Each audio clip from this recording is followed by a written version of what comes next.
Génesis capítulo 2, verso 17. Mas del árbol de la ciencia del bien y del mal no comerás, porque el día que él comieres, ciertamente morirás. Siéntese dando gloria a Dios.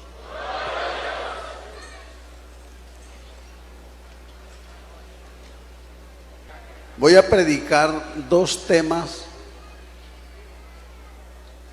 que recorren la Biblia desde Génesis hasta Apocalipsis. Esos dos temas se llaman hamartía, del griego hamartía, que quiere decir errar al blanco, o la doctrina del pecado. La otra doctrina se llama soteriología, que se deriva de soter, salvador. Desde los albores de la raza humana, los seres humanos nos metimos en un problema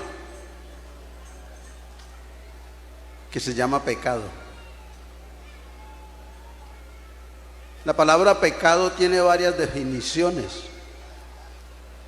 Se puede definir como una desobediencia a Dios. Se puede definir como un ataque a la autoridad del legislador. Se puede definir como la violación de la ley divina. Pero el griego la define como errar al blanco.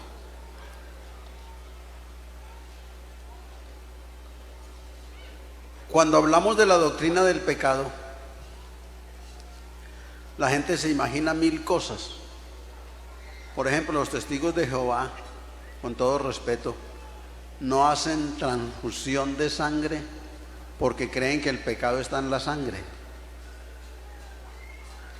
Pero yo tengo para decirles que el pecado no es un componente humano, porque el hombre fue formado del polvo de la tierra, fue formado de más de 30 elementos como sulfuro, potasio, fósforo, cal, magnesio, zinc, H2O, etc. Pero el pecado no es un componente humano. El pecado no está en la sangre. El pecado está aquí. Es la transgresión de la ley divina. Cuando hablamos de la doctrina del pecado, de inmediato nos asaltan las siguientes preguntas. Cuando Dios creó al hombre, Dios ya sabía que el hombre iba a pecar. Si les digo que no, entonces eso querrá decir que Dios no es Dios. Y si les digo que sí, que Dios sabía, entonces surge la segunda pregunta: si sabía, ¿por qué no lo atajó?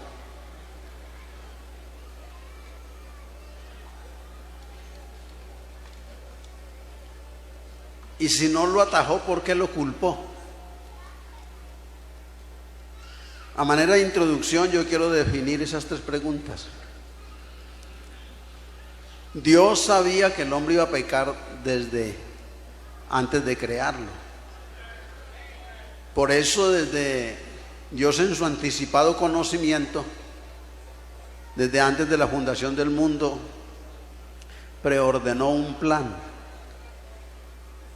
trazó un plan en su anticipado conocimiento.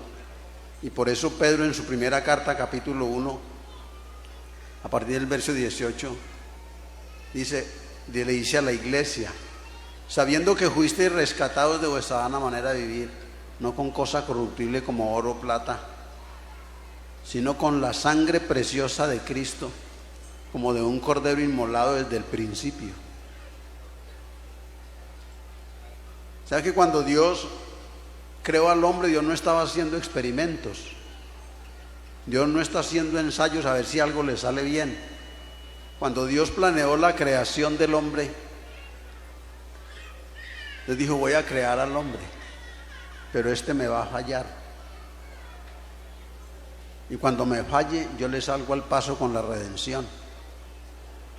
Entonces, cuando Dios fue a crear al hombre, ya sabía que el hombre iba a fallar. Ya sabía. ¿Por qué no lo atajó?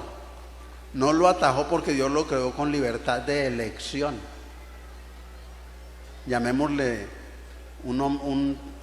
digámoslo en palabras más teológicas. Dios creó al hombre con libre albedrío. Usted es libre, si quiere creer en el Evangelio cree, y si no quiere creer no crea. Usted es libre. Cuando Dios lo creó sabía que le iba a fallar. Si sabía que le iba a fallar, ¿por qué no lo atajó? No lo atajó porque Dios lo creó con libertad de elección. Y si no lo atajó, ¿por qué lo culpó? Lo culpó porque no supo elegir, teniendo aún libertad de elección. A Dios sea la gloria. A Dios sea la gloria. Pero hablemos del pecado. Concretamente, ¿qué es pecado? Es fallar al blanco.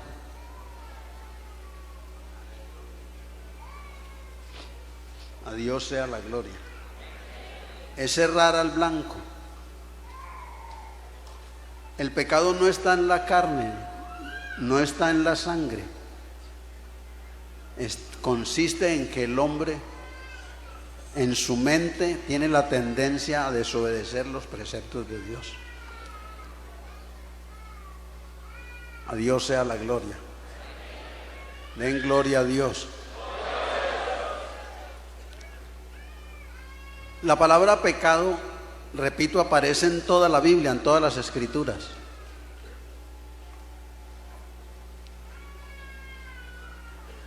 Pero, ¿cómo actúa el pecado en la vida del hombre? Sencillamente lo pone en contravía con Dios. Es una inconformidad a hacer la voluntad de Dios. Aleluya. ¿Qué dice la Biblia respecto al pecado? Que el hombre se descarrió, se fue de Dios. Como se fue de Dios, ahora es pecador, es culpable. ¿Cuántas clases de pecados hay? ¿Cuántas clases? La Biblia habla del pecado como progresivo. El pecado es progresivo en el sentido de que al principio lo cometió un solo hombre y después de 6.000 años de historia humana, 70.000 millones de personas lo hemos cometido, según una estadística que dice que en la tierra con este servidor hemos vivido 70.000 millones de personas. Y el pecado ha crecido tanto que todos hemos pecado. Por eso el pecado es progresivo. El pecado es progresivo en el sentido de que al principio lo cometió una sola persona. Hoy lo hemos cometido todos. El pecado es progresivo en el sentido de que Adán lo cometió una sola vez y nosotros lo hemos cometido muchas veces. Hace 30 años el hermano Reinel, siendo director de Evangelismo Nacional, me regaló un folleto y decía, hablando del pecado, si el hombre pecare solo una vez al día y vivieres 70 años, habría pecado casi 25.000 veces, pecando solo una vez al día. Porque el pecado es progresivo, repito, porque lo cometió un solo hombre, hoy lo hemos cometido todos. Porque Adán lo cometió una sola vez y nosotros lo hemos repetido. Porque Adán lo cometió de una sola forma y ahora el pecado es polimorfo. Tiene muchas formas. Cuando Dios le entregó la ley a Moisés, Dios le entregó una lista de pecados según Levítico 20. ya existían más de 50 maneras de pecar. Un teólogo dice, en la actualidad, en el Nuevo Testamento hay por lo menos 70 maneras de pecar. Cuando Dios legisló la ley para que Moisés la entregara al pueblo, Dios dividió los pecados en unos pecados que se podían arreglar con ofrendas, otros pecados que se podían arreglar con castigo, y una lista de 35 pecados que había que matar al culpable para 3 razones. Los juristas hebreos aseveran que había 3 motivos para matar al pecador. Recuerden, pecadores que transgredían una ley o un mandato, un mandamiento de entre 35. Entonces los juristas hebreos creían que se podía matar al pecador primero para quitar en medio del pueblo a esos elementos perniciosos, segundo para que los demás cogieran escarmiento, y tercero para que la justicia de Dios fuera satisfecha. Y habían varias listas de pecados, y solo los pecados de muerte eran 35. Esos pecados eran como adulterio, fornicación, homosexualismo, bestialismo, aberraciones sexuales.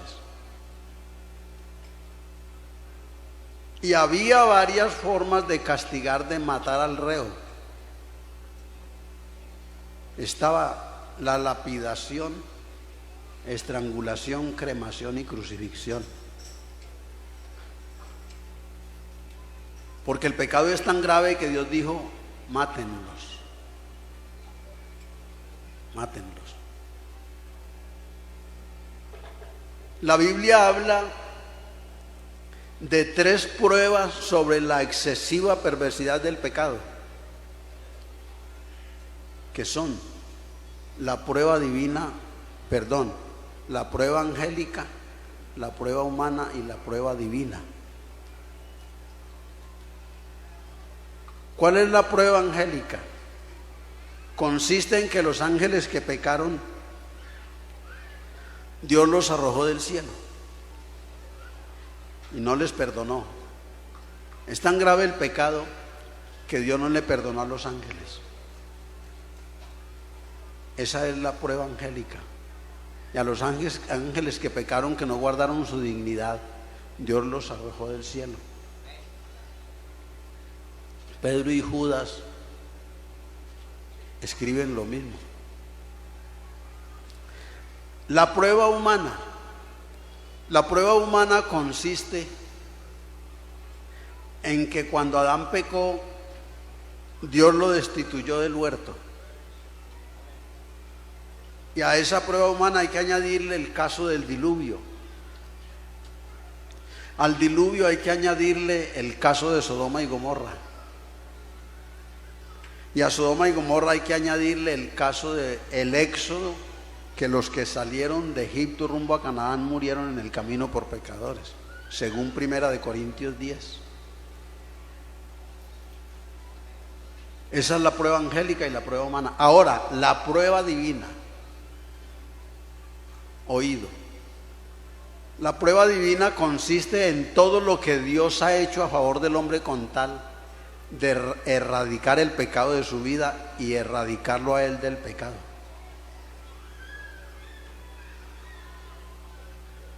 A Dios sea la gloria.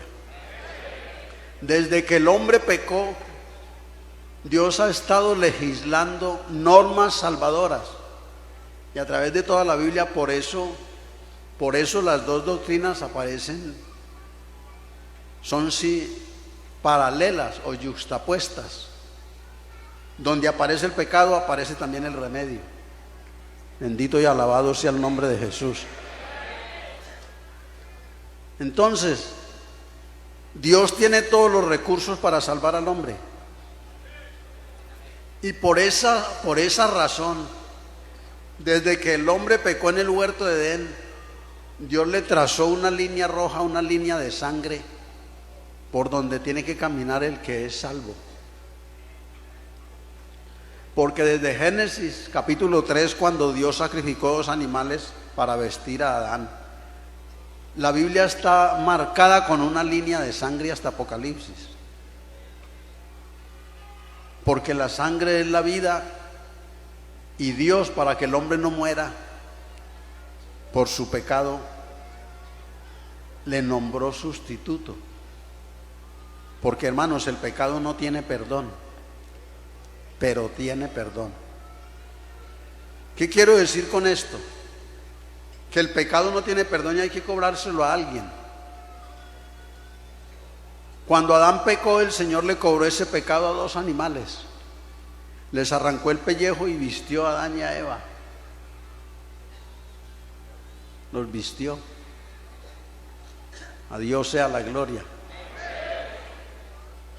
A través del libro de Génesis y el Pentateuco encontramos una cantidad de sacrificios donde el hombre pecaba y adquiría la muerte, pero podía ser reemplazado por un animal.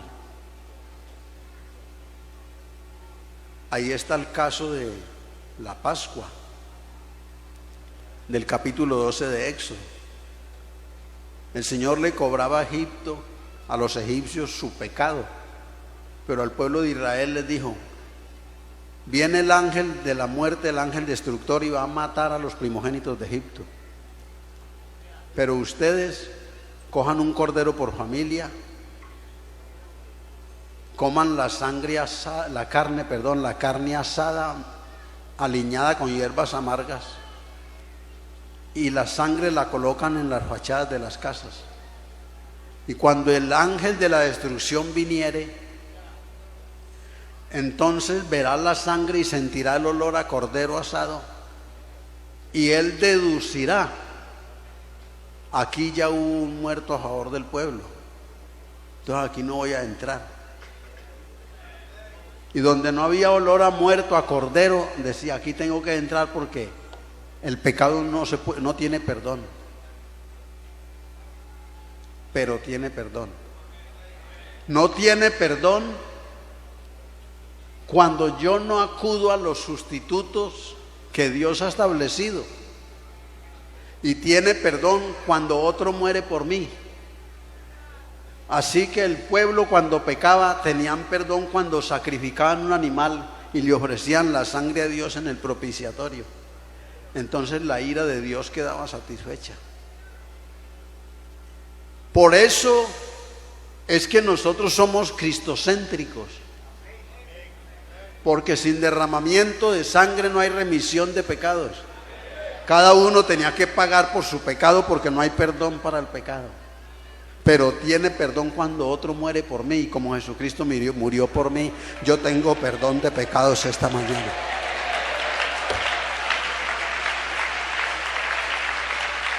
Fuerte ese aplauso, y la gloria sea para el Señor.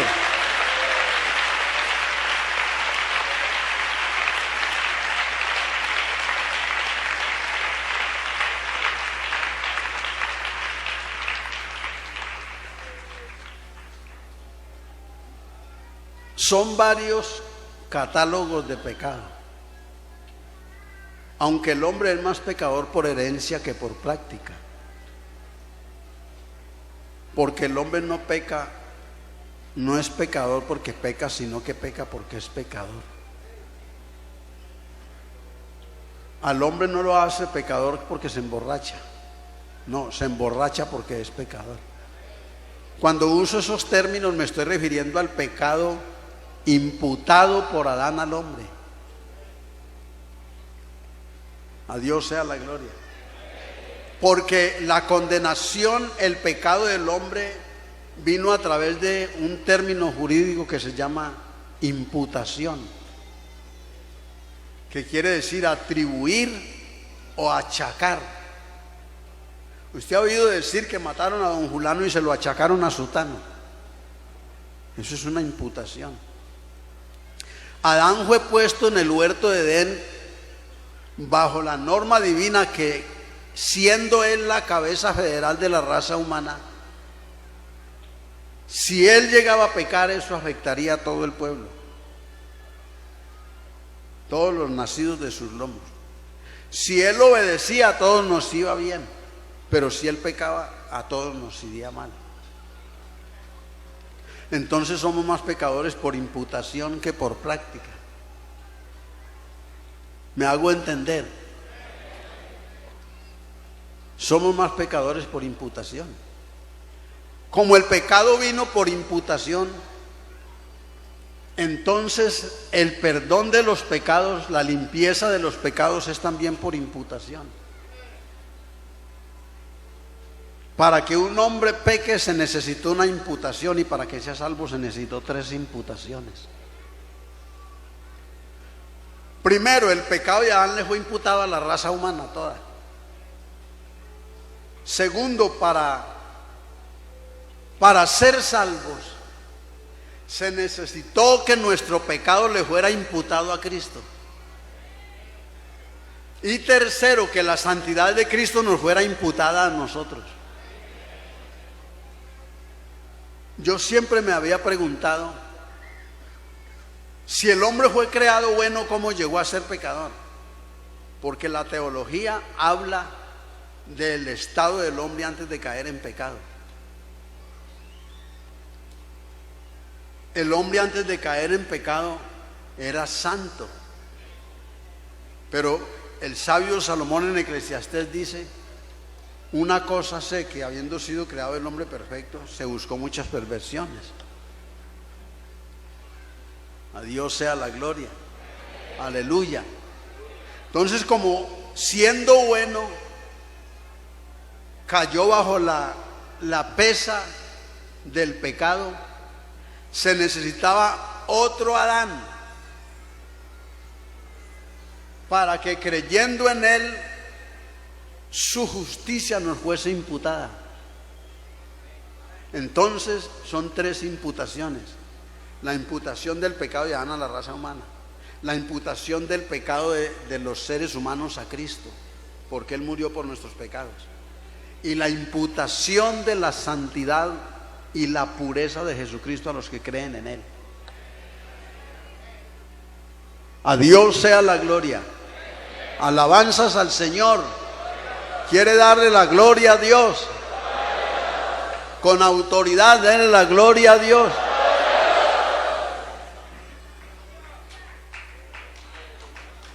A Dios sea la gloria. A Dios sea la gloria.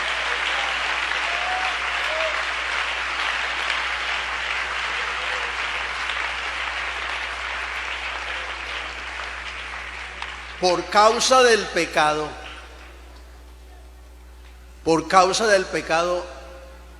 Dios tuvo que legislar cómo sancionar al hombre. Porque el pecado es sumamente perverso, nocivo para la vida del hombre.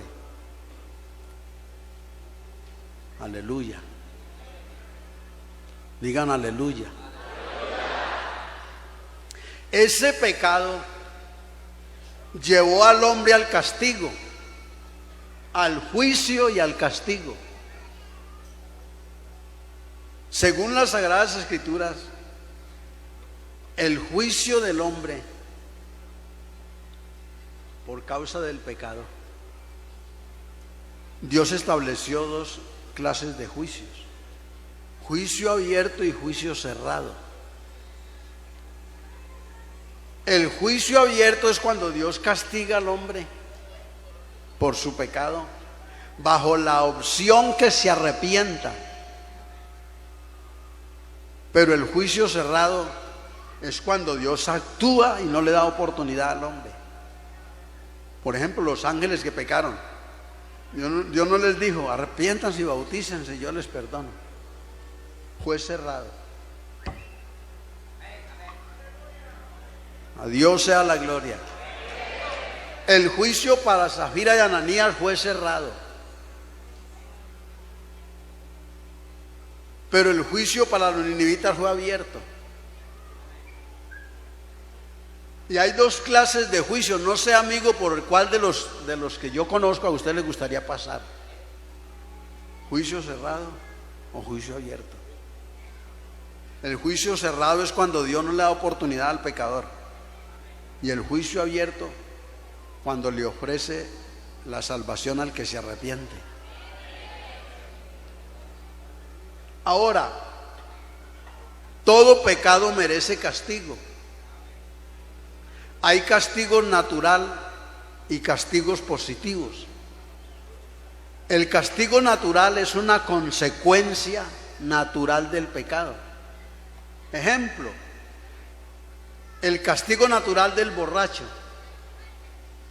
peladez, hambre en la casa, desnudez, desnutrición.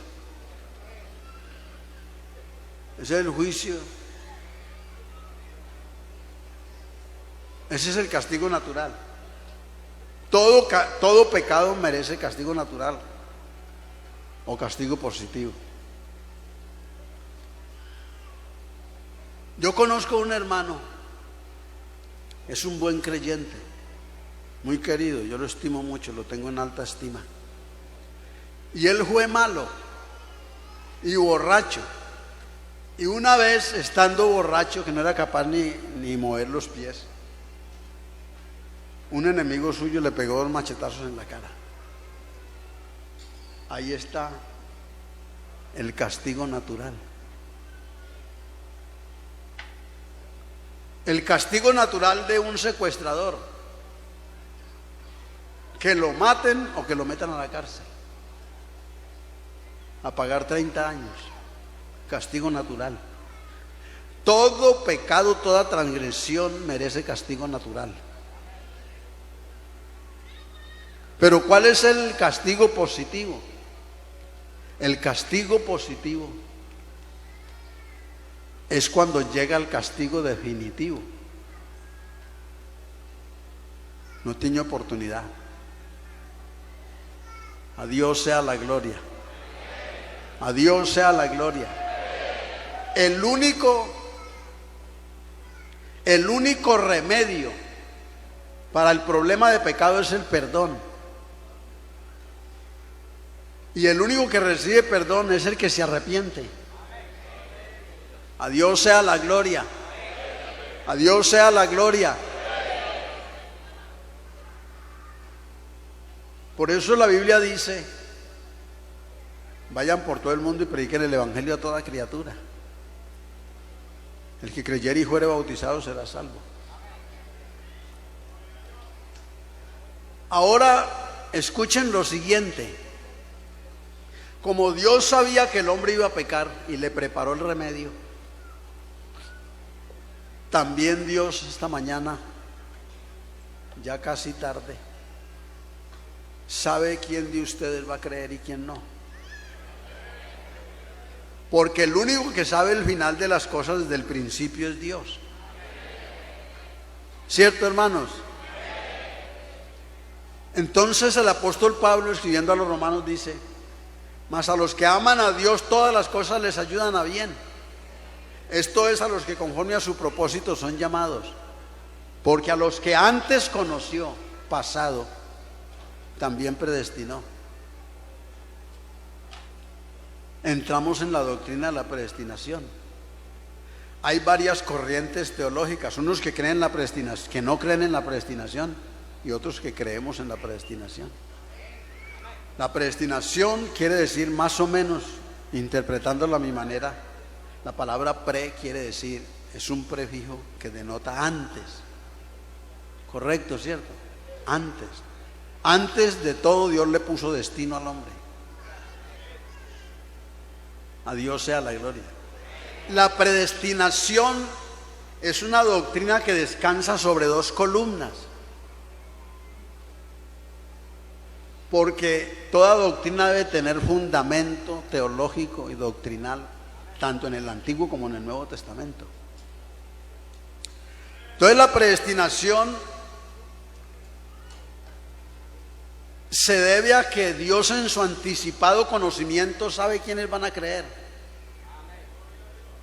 y quiénes no van a creer. Como el hombre tiene libertad de elección, libertad de escogencia, libre albedrío, entonces Dios desde antes de la fundación del mundo, en su anticipado conocimiento sabe quién va a creer y quién no va a creer.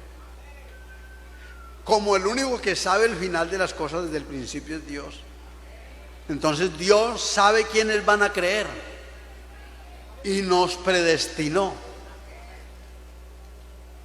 A Dios sea la gloria. A Dios sea la gloria.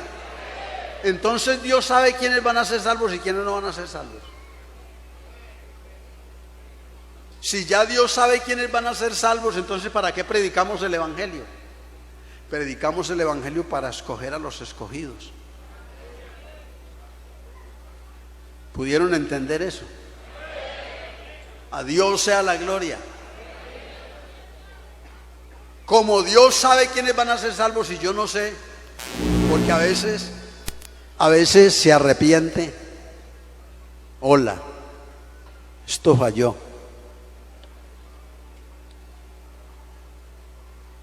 ¿Qué estará pasando? Aleluya. Como Dios sabe desde antes de la creación del hombre quiénes van a creer y quiénes no, los predestinó. Y los que no creyeron fueron preordenados para perdición. Repito, entonces, ¿para qué predicamos el evangelio? Porque yo no sé todavía quiénes van a ser salvos. Y a veces se arrepiente el que menos cree uno. Y el que uno esperaba que iba a ser el diácono de la iglesia, ese no se arrepiente.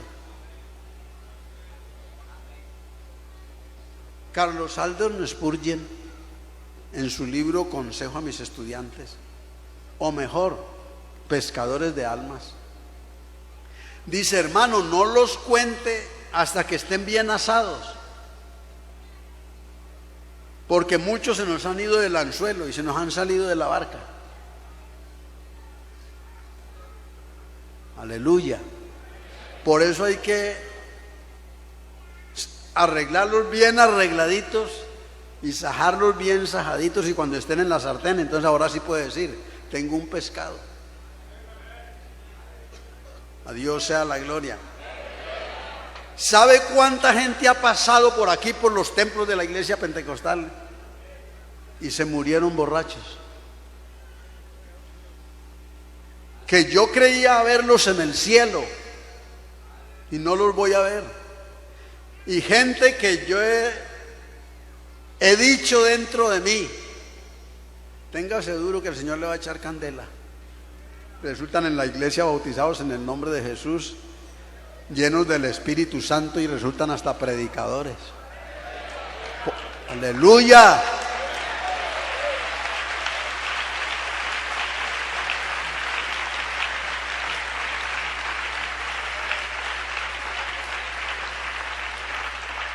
Entonces, estimado amigo, para ir redondeando este asunto, usted como simpatizante tiene solo dos opciones. Su pecado no tiene perdón. Usted tiene que pagar por su pecado. La paga del pecado es muerte. O si quiere librarse de la condenación, tiene que aceptar el sacrificio de Cristo en la cruz a su favor. Porque la justicia de Dios cobra el pecado.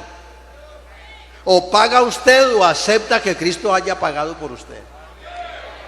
Por eso la Biblia dice: Jesucristo es el nombre que es sobre todo nombre, para que en el nombre de Jesús se doble toda rodilla y toda lengua confiese que Jesucristo es el Señor.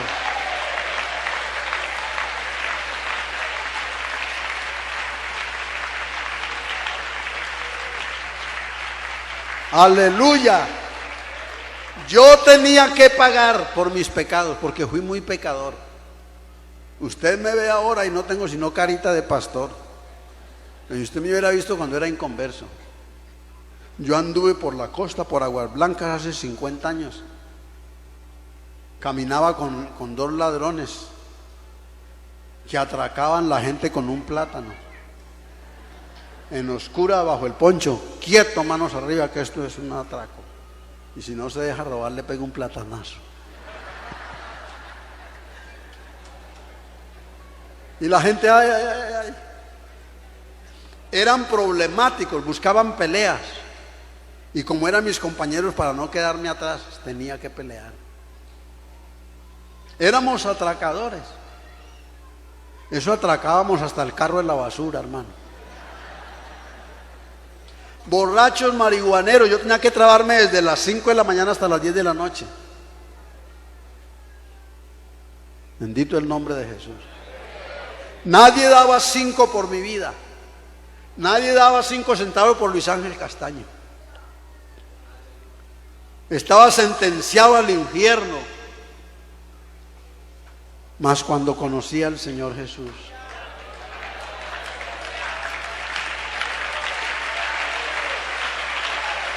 Dios sea la gloria.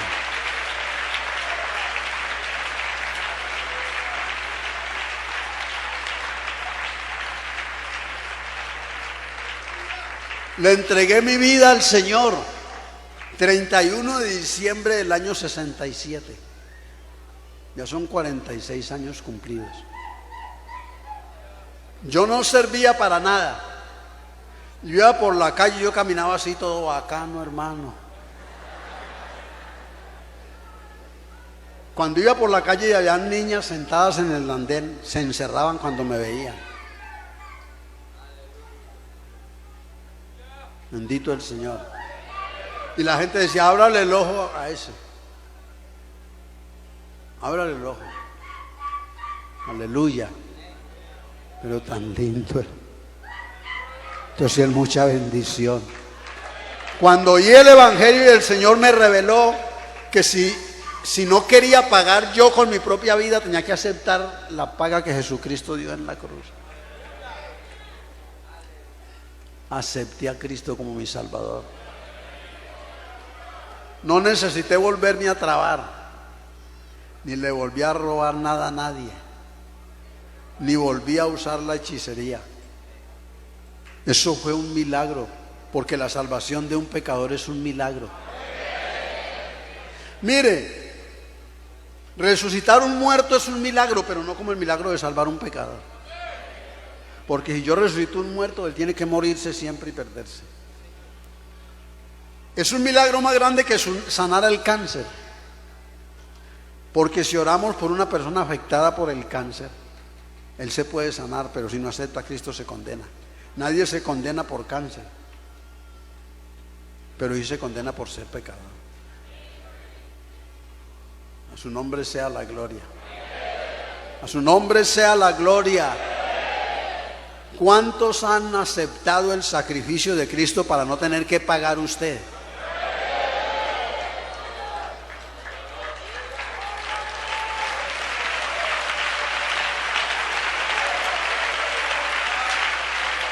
Aleluya.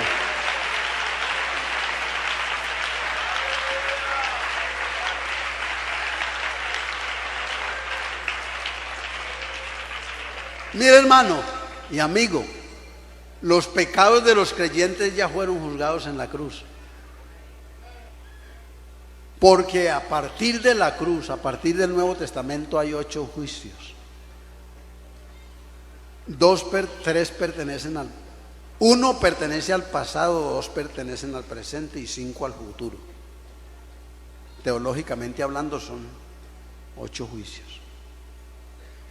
1 pertenece al pasado, 2 pertenecen al presente y 5 al futuro. El juicio que pertenece al pasado lo realizó Cristo en la cruz.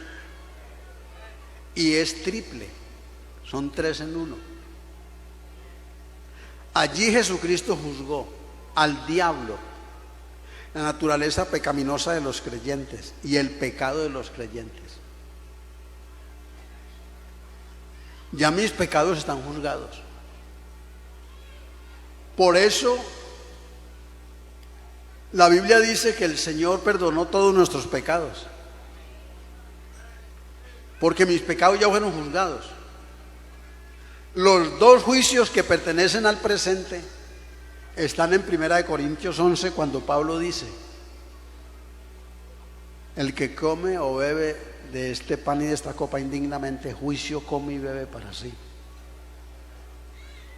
Cuando un creyente participa de la Santa Cena en pecado, está comiendo juicio. Entonces viene el castigo. Dios lo castiga para que no se condene con los incrédulos. Aleluya. Y el segundo juicio que pertenece al presente es el autojuicio que una persona se hace. Digan todos, autojuicio. Desobedientes no quisieron decir. Digan autojuicio. Entonces dice Pablo: el que participa de la Santa Cena sin hacer un juicio, juicio come y bebe para sí. Pero si nos examinásemos a nosotros mismos, no seríamos juzgados. Y no siendo juzgados, no seríamos condenados. Entonces Dios libra de juicio al creyente cuando peca, porque si se arrepiente, porque ya sus pecados fueron juzgados en la cruz.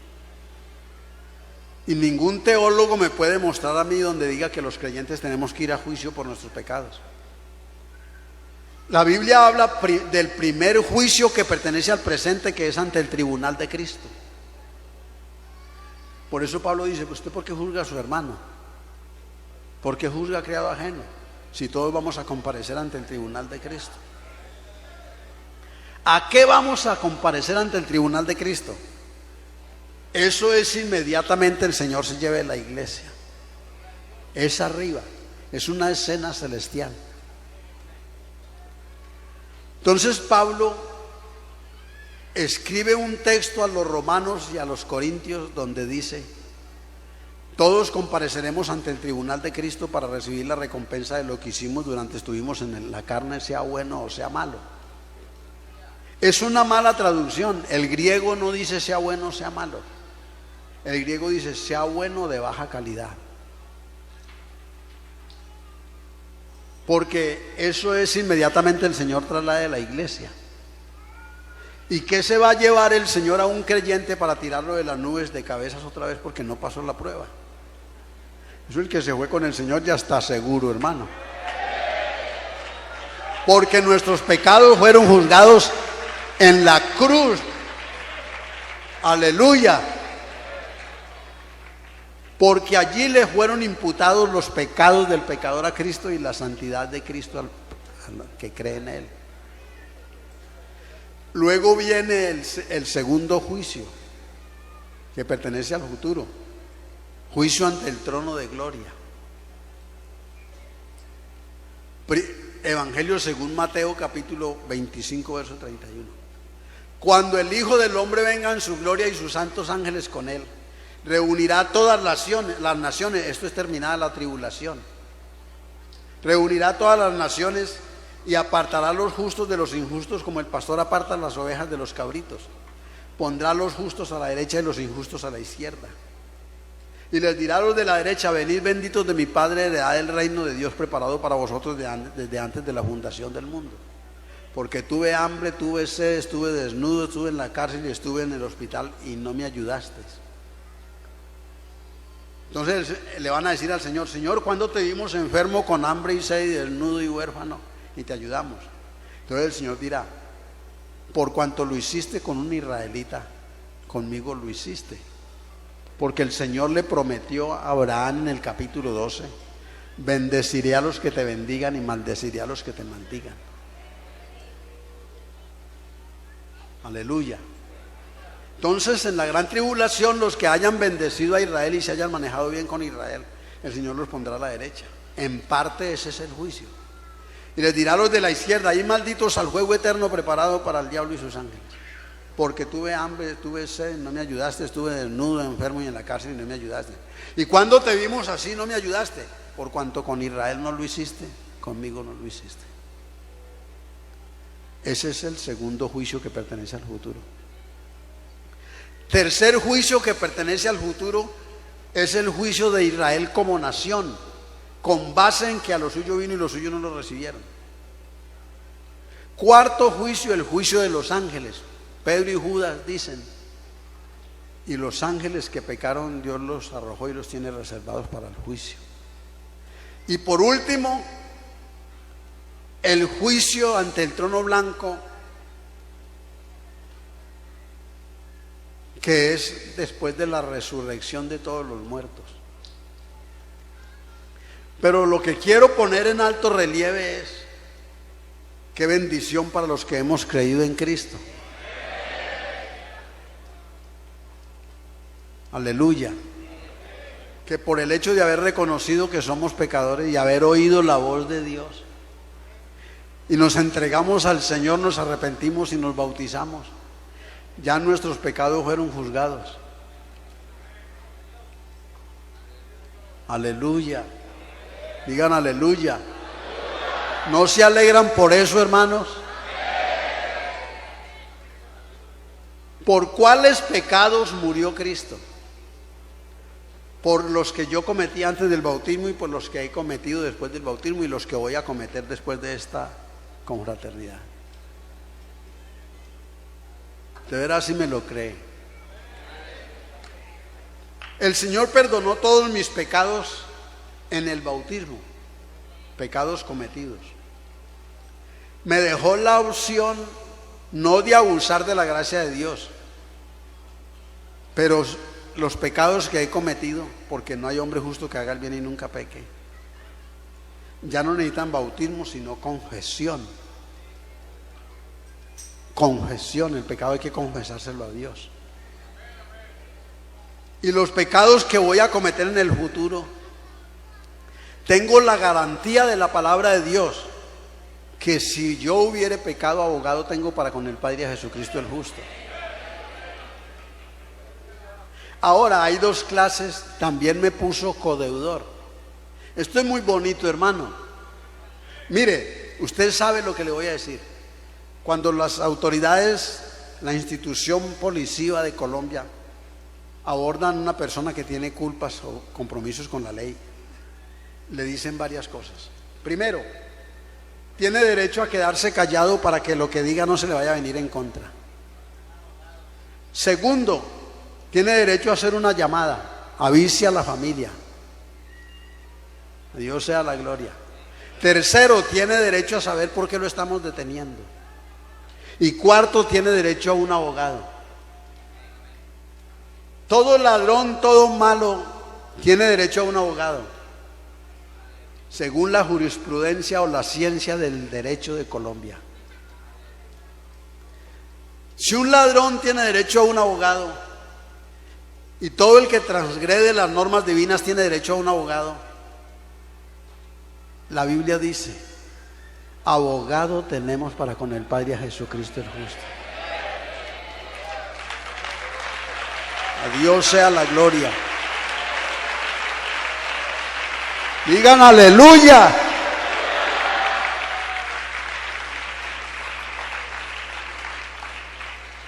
Nos dio codeudor. Dios, sabiendo en su anticipado conocimiento que nosotros íbamos a fallar, nos puso codeudor. Dice la carta a los Hebreos que Cristo es el fiador del nuevo pacto. Un fiador se contrata cuando no somos capaces de pagar las deudas. Ejemplo, usted va a comprar un carro. Dice: hermano Luis Ángel, voy a comprar un carro, pero necesito un fiador. Según la jurisprudencia romana o la ciencia del derecho romano, hay dos clases de fiadores: uno condicional y otro incondicional. ¿Cómo es el fiador condicional? Yo le digo al hermano: yo le voy a servir de fiador. Si usted no es capaz de pagar, yo pago, pero usted me tiene que pagar a mí. Eso dice el condicional. Y el codeudor incondicional dice: yo lo fío. Si no es capaz de pagar, yo pago por usted y le perdono lo que pagué. ¿Cuál de los dos creen ustedes que fue Jesucristo? Aleluya.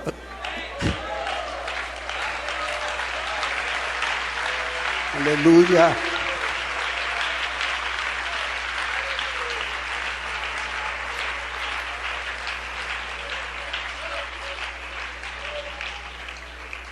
Para redondear esto ya, porque el almuerzo tiene hambre.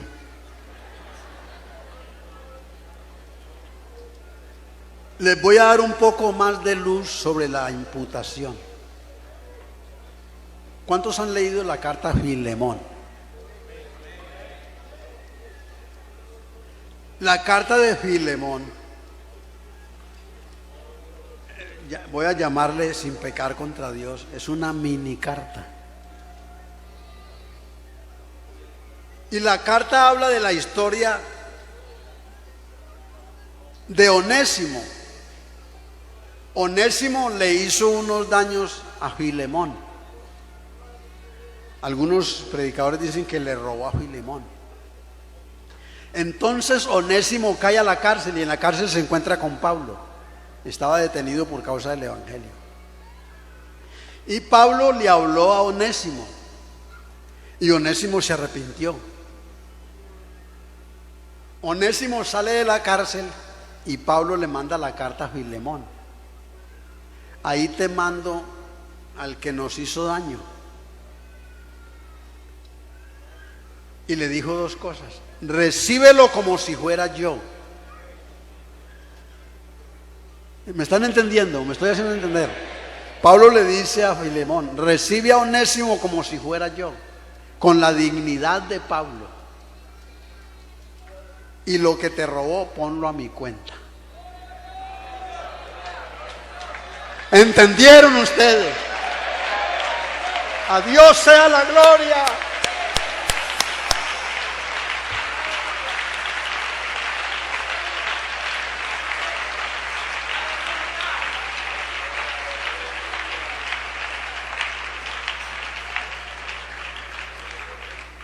El pecado de Onésimo se le imputa a Pablo y la dignidad de Pablo se le imputa a Onésimo. Nosotros estamos.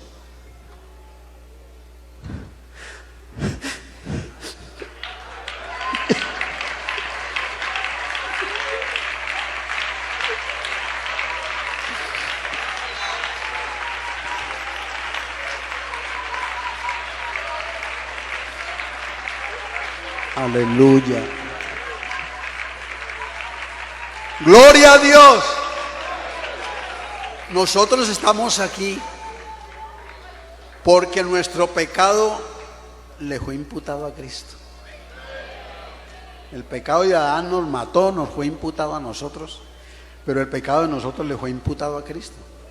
Y cuando Cristo murió, Pablo dice, murió el justo por los injustos. Cuando Cristo murió y dijo, consumado es, la santidad de Cristo, la pureza de Cristo,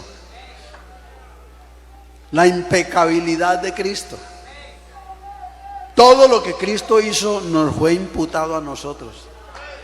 Y hoy podemos decir, nos salvó, no por obras que nosotros hubiéramos hecho.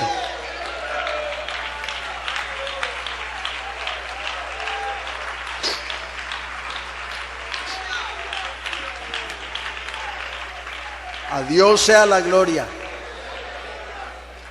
Entonces, para terminar ya, quiero decirle a los amigos, si usted no se entrega a Cristo porque no quiere que Él pague por su muerte en la cruz por usted, téngase fino para que pague usted con su alma en el infierno. Porque la Biblia dice, el que creyere y fuere bautizado será salvo.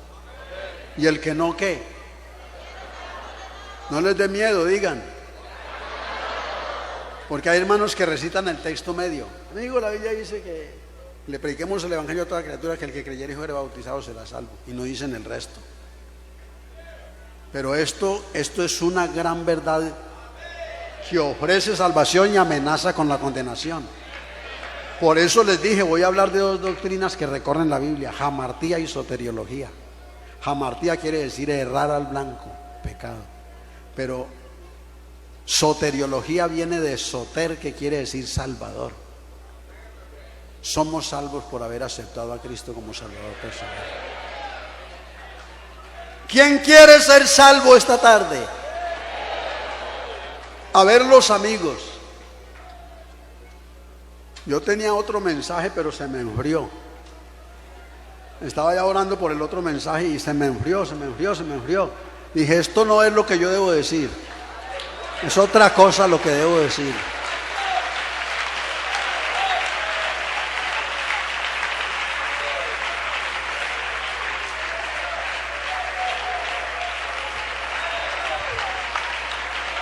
Alabanzas a su poderoso nombre.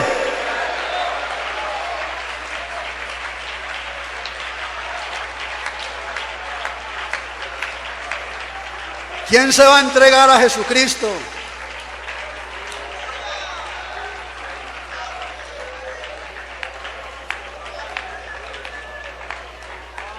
Vengan los que quieren que el Señor los salve esta tarde.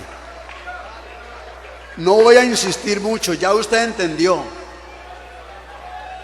Si ya entendió, no hay necesidad de rogarle. Venga, sálvese.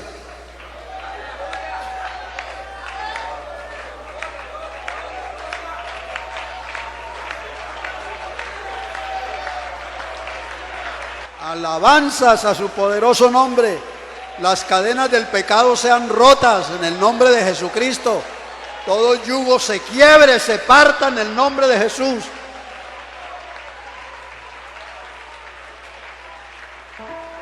Sigan viniendo, sigan viniendo. Cristo salva a todo el que se arrepiente.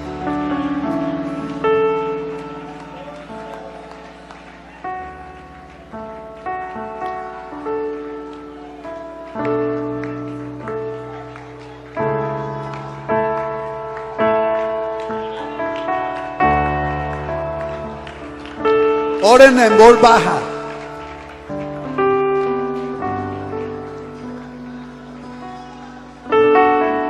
A ver, iglesia del Señor, digan conmigo, hermanos y pastores, digamos, hay liberación en el nombre de Jesús. Le ordenamos a Satanás que suelte las almas en el nombre de Jesucristo. Suéltalas.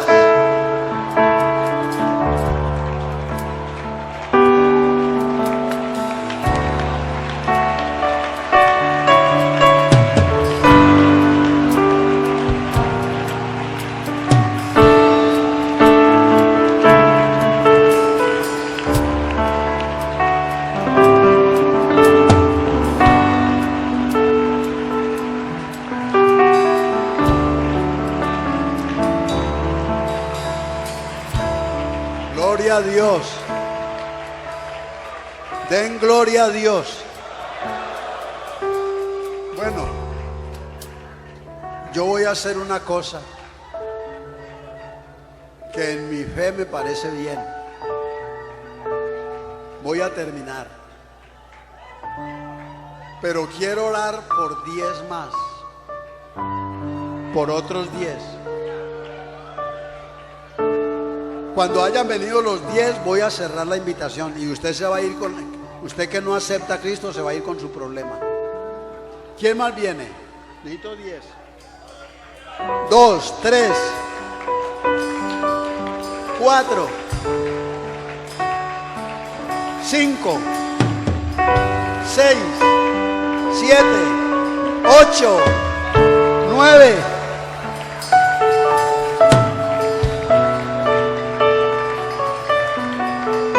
10. ¿Quién más? 11, 12, 13, 14,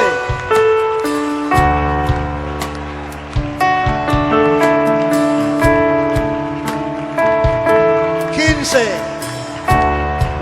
16. ¿Quién más viene?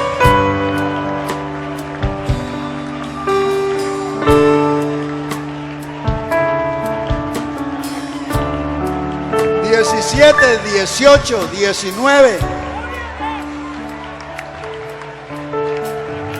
20, 21, 22, 23,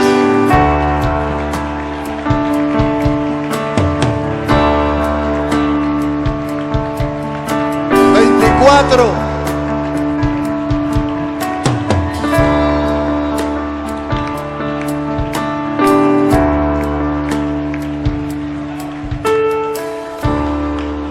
25. Esto está candela aquí.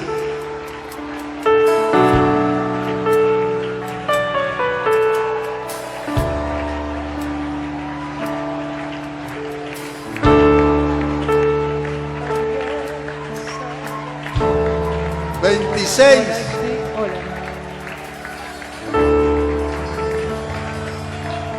26.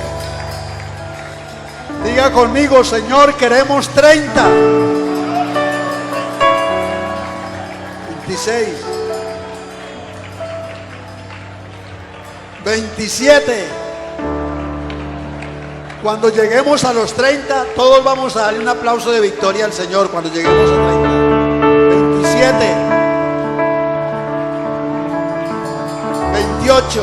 29. Alístese para el aplauso. 30.